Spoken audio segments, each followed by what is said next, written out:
The following program is from NET, the National Educational Television Network.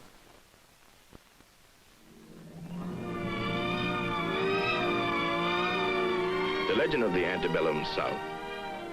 Elegant Neo-Grecian mansions. Coquettish belles under the magnolias.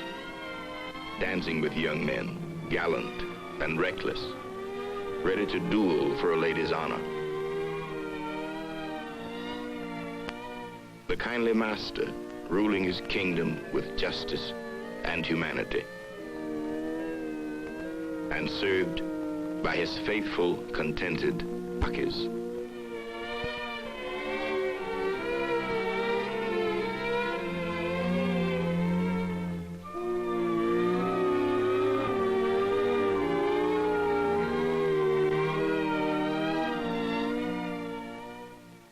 My name is R.C. Davis.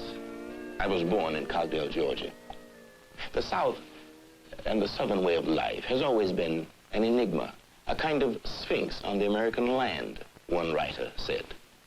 White people speak of their way of life with pride and affection. But one white man from Maryland, H.L. Mencken, wrote, fundamentalism, Ku Kluxery, revivals, lynchings, Ogwalla politics, these are the things that always occur to a Northerner when he thinks of the South. What is the Southern way of life? Is it based on the myth or the reality of the past? Did it ebb its life away at Shiloh and Gettysburg? Or does it still live for the 43 million whites and 11 million Negroes who live there today? I love the South, a man said in 1958. I don't choose to live anywhere else. There's land there where a man can raise cattle. That's what I'm going to do someday. There are lakes where man can sink a hook and fight the bass. There's room there where my children can play and grow and get to be good citizens. Medgar Evers, a Negro, said that. Our program in the History of the Negro People series deals with the life of the Negro in the South, in the past and in the present. The past is never dead, William Faulkner wrote. It is not even past. This is Oxford, Mississippi, where the past is preserved in granite monuments that record a tragic and glorious history. But in Oxford, the past lives beyond images etched in stone. It survives in the memories and in the myths of its people. Yet Oxford is an ambitious community, facing the promise and the problems of the 20th century. Perhaps Oxford can best be described by its mayor. Oxford consists of some fine people, both colored and white. It's a town of about 6,000 people, people that like to tend to their own business, and they like to try to help in every way possible in the civic affairs, in the church affairs, and try to build a better community. Oxford is, in my opinion, is one of the finest little communities to raise a family. We've been used to more or less a segregated life. This is something that our colored people here are adjusted to. They are happy and they're well satisfied. A lot of them depend largely upon the white. And I would like to say this, that the white people here depend largely on them for help and so on. And they will go to their aid. That's what the colored people like. They like someone that if they get in trouble, sickness, that church should burn or something. The white people here step in and they help them out, and the colored people appreciate it. There are 1,600 Negroes in Oxford, mostly unskilled, and there are few jobs except as janitors, cafeteria, and yard workers. In the Negro Quarter, large families live in 2 and 3 rooms.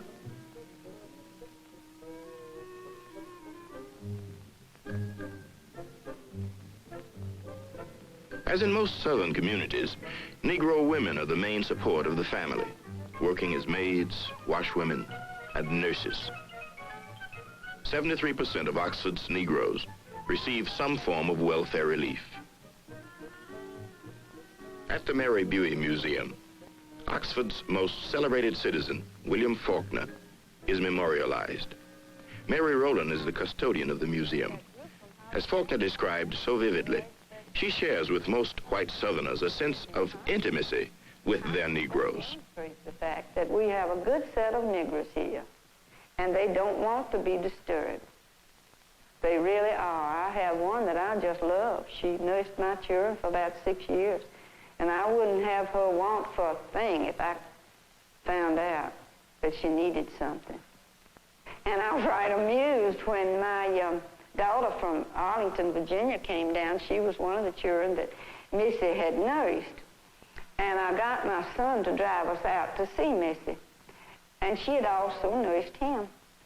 And his little boy was in the car with us. And when Missy came out, she said, "Look at my children." And she put her arm right around William's shoulder. And the little boy just looked up at her, you know. He didn't know what to make of it. And I said, "Listen, Billy, she was a mother to him for a while. I tell you, she helped nurse him." And so that's the association we had with them, and I presume there's still some good ones around. Of course, there are some getting some ideas, and that's all right. That's progress. But we've got some mighty good darkies here. Progress in the South has always been measured by the darky and by cotton. First there was tobacco, rice, and indigo to be worked. But by the end of the 18th century, there was a severe depression. Slavery seemed doomed. Then, in 1793, the invention of the cotton gin. Cotton could now be mass-produced, and an economic boom was in the making. Black hands and black backs were needed again to support a land. Who else could work so hard, so long, and so cheaply? But there were dangers in the system. Slaves could run away, or fight, or kill. And so, black codes were established that declared slaves were not persons, but property. These chattels could not leave the plantation without authorization. They could not visit the homes of whites or free Negroes. And for those who had the courage or the foolishness to defy the code, there was the whipping post, branding, prison, or death. As the country moved toward war, white men had established a moral system to meet their needs. At the heart of it was a belief in the Negro's natural inferiority.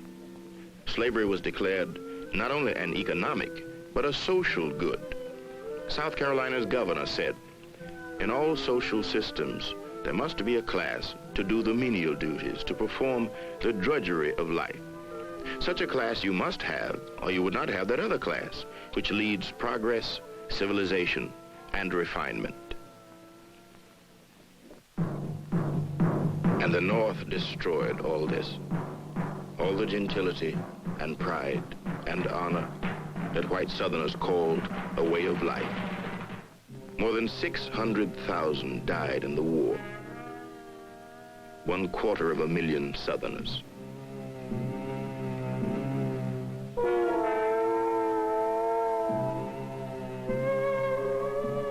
Black men also fought and died. Of 186,000 Negroes who enlisted in the Union Army, 38,000 died. The South lay devastated. "Hell has laid her egg," said a Georgian visiting Atlanta. "Right here it hatched." Galveston, a reporter said, was a city of dogs and desolation, utterly God-forsaken. After the Civil War, everybody in this country, in the Mississippi Delta, was bankrupt. All the chattels were gone, the cotton, and whatever cotton had been ginned, stored, was burned, and this country was destitute. And of course the slaves, the freed Negroes were just as destitute as the landowners. And they were both in a pretty difficult situation. 4 million Negroes were free. Free under the Federal Reconstruction Acts for the first time to own their own homes. Free to go to school. Free to vote and hold public office. The first mixed jury in the South was empaneled for the trial of Confederate President Jefferson Davis. Half of the jurors were Negroes. Before 1901, 22 Negroes were elected to Congress. There were 2 Negro senators from Mississippi. 33-year-old Blanche K. Bruce was one. John Mercer Langston, a Negro abolitionist, who became a representative from Virginia. B.S. Pinchback, acting governor of Louisiana. There was graft and corruption.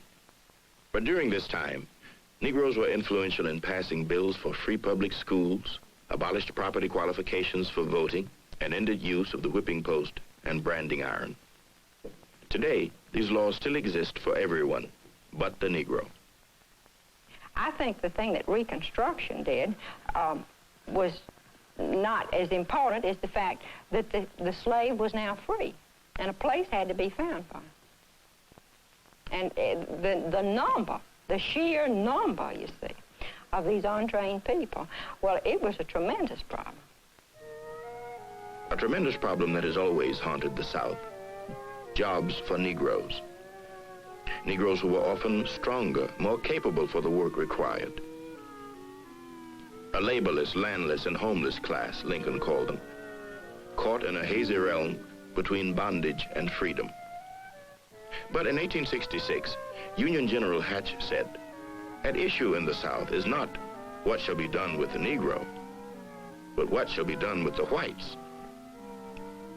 They were the victims of poverty and poor land, of malaria and hookworm, about whom the Negroes used to sing, "You can't make a living on sandy land. I'd rather be a nigger than a poor white man." And to these whites, there was horror at the specter of black supremacy, blacks winning control and competing for what had been exclusively theirs, lands, homes, and jobs. Birth of a Nation, a movie classic produced in 1915, dramatized what had now become the prevalent white attitude, the fear of incompetent, criminal, and savage Negroes who, with federal bayonets, ravaged an innocent South.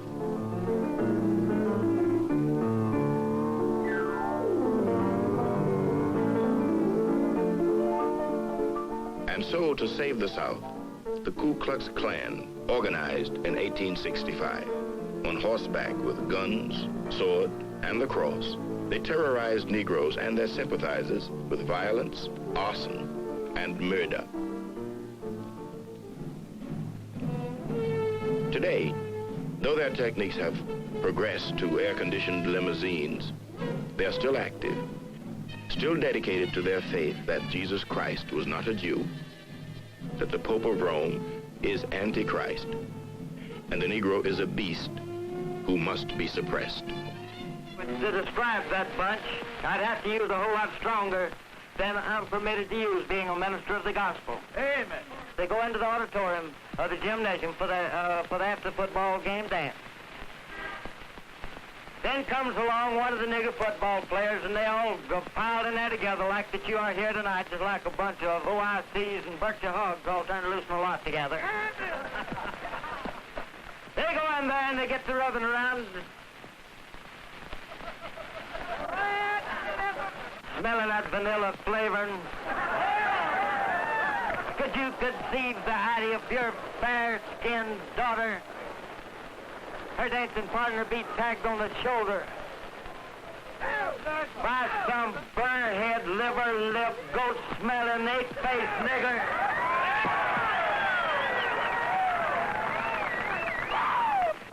Can you conceive such a thing? Are you going to do something about it? Reverend W.N. Redmond, as most Southern Negroes, has been an eyewitness to the vigilante system of Negro control. At 14, he remembers the punishment of a Negro father and son who had killed a white man's dog. They took him and put him in jail, and they beat him. And then they got together on a Saturday, and they tied them with barbed wire, hand and feet. They put barbed wire around the neck and put the father on one side of the bumper and the Negro and the son on the other side of the bumper. They drug them all over the town. And after that, they were drugged to the neighborhood, the Negro neighborhood. They were told that this is the way that we're going to keep the Negro in this place. And they took gas, gasoline, and they poured it on them, and they burned them up. Freedom and truth for former slaves required new definitions. Sheriff Boyce Bratton comments.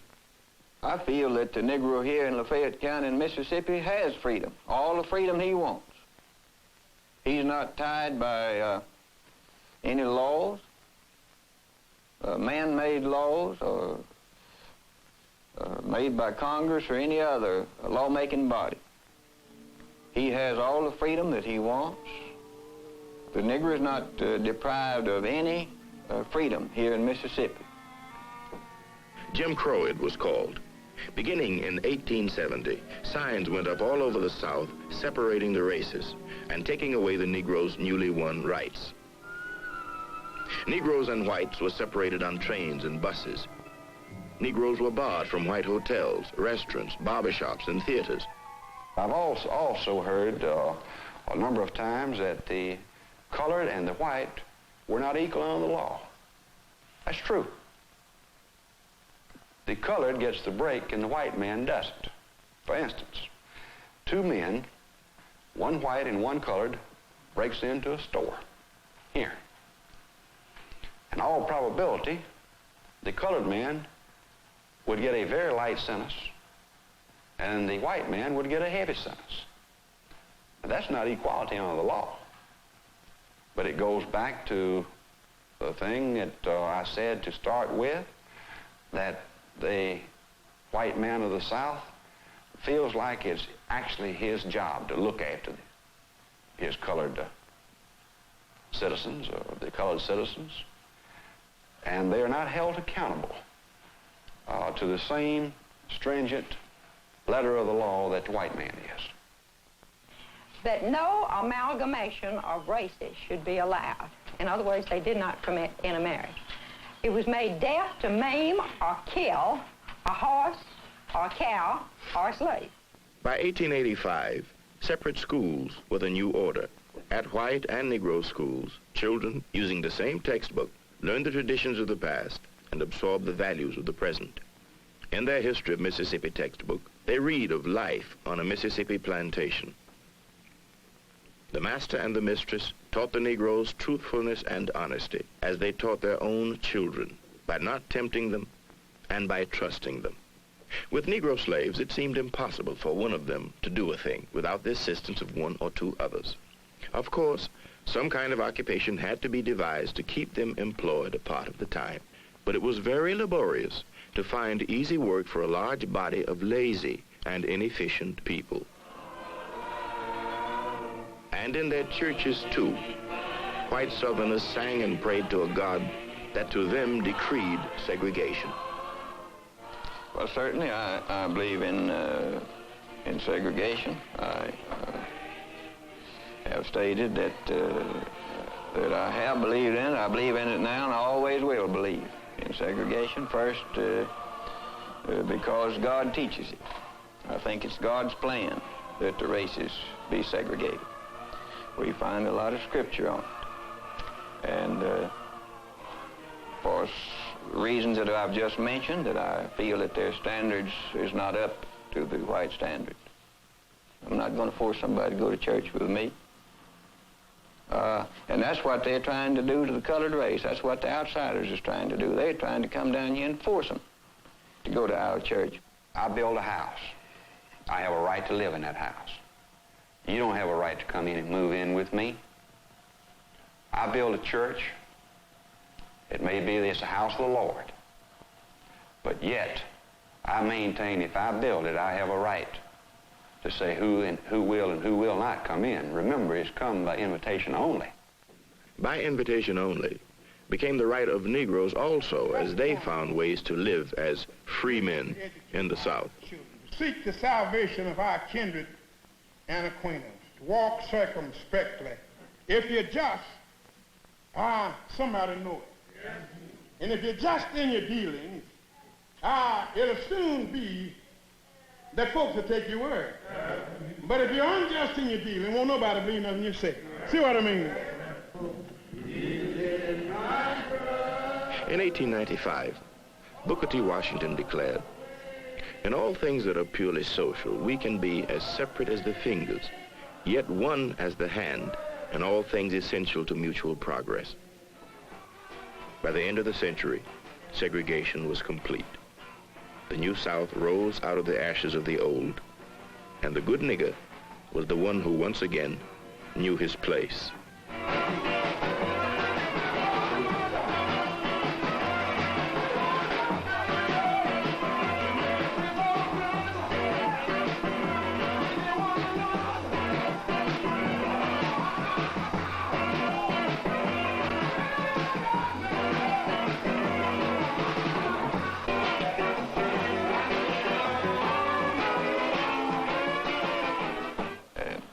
But as a rule, they are a very happy people. A large percent of them do not worry because they know that they're going to be taken care of. I've had a number of them to remark to me that, well, they know Mr. Brown or Mr. Jones, Mr. Smith's going to take care of us. They know that. They know that they're not going hungry. And they're not going to need for clothes as long as they'll work and do halfway right. They know that they're going to be taken care of. So they have no worries. White folks were so good to me till when I got sick and disabled to work, they just come in and bring me something to eat, clothes, and everything. Fed me, clothed me, and I had a house full of children, and they fed my children. Yes, sir, I've been working all of my life, and the white folks raised me. Mister, I tell you the truth, I don't know what in the world I'd do without white folks. Now, that's the truth. And misters, I'm just a white folks nigger. I'm a nigger, and all of my children's a nigger. And all this community in here of Mississippi recognize, appreciate it, and work for the white folks. The nigger is not a part of my family. As a result, I don't elect to have him sit and eat with me. As a result, I don't elect to have him belong to a club that I may belong to. I don't elect to be... For Judge Obar, as for most Southern whites, out of the past has come a philosophy he calls the Southern way of life. The Negro and his place is at the heart of it. This is the way it has been. It's the history of the South. It's because we've been brought up like this. We have been taught like this. And we teach our children like this. And they'll teach their children like that. I think it is a matter that has been history all down through the years and will remain history. Well, I guess it's just plain born in us, instilled in us.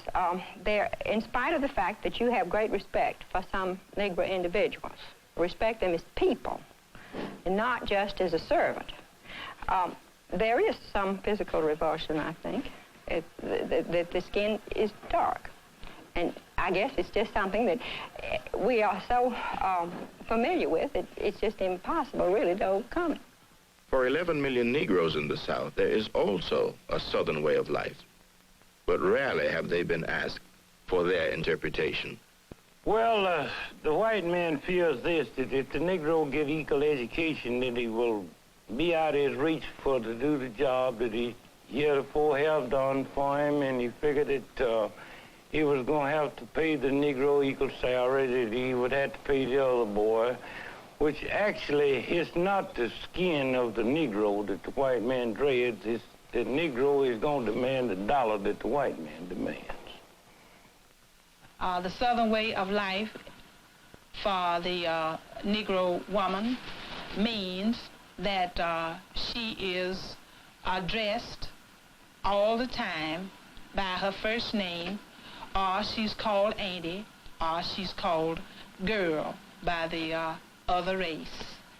And the Southern way of life often means that our children wear some of the things that have been given by others. Now, a lot of times these are good things, and they are highly appreciated. And the Southern way of life means that you can purchase food from a side entrance or a back entrance, or you can get someone to fix something for you to carry out. The Southern way of life means that you are to say yes ma'am and yes sir, and no ma'am and no sir. Sometimes that's expected even down to the teenagers. In order to segregate the Negro, we essentially must segregate ourselves, you see. You cannot enslave, if you want to use that word, or hold down or discriminate against someone else without in turn having the same thing happen to yourself. The changes that will happen as they go along will release us, free us, if you will, so that we can have a much broader perspective on human responsibility and human dignity and human rights. Whereas before we thought in terms of white only, we will be able to think in terms of all men. We live in hope. We have faith to believe that the good things that we hope for as human beings and as God's children will finally come to pass. So that's a part of my Christian life here in the way of life here in the South. Oh, touch me, Lord. Touch me, Lord. As we moved into the 20th century, for the older generation of Negroes, there was often only patience and faith in the future. But in the middle of the 20th century, for the younger Negroes, something else was stirring. Something that would change the South and the Southern way of life. Something that was a long time a-coming and was too explosive to contain. Touch me, Lord. I want to be home.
Is NET, the National Educational Television Network.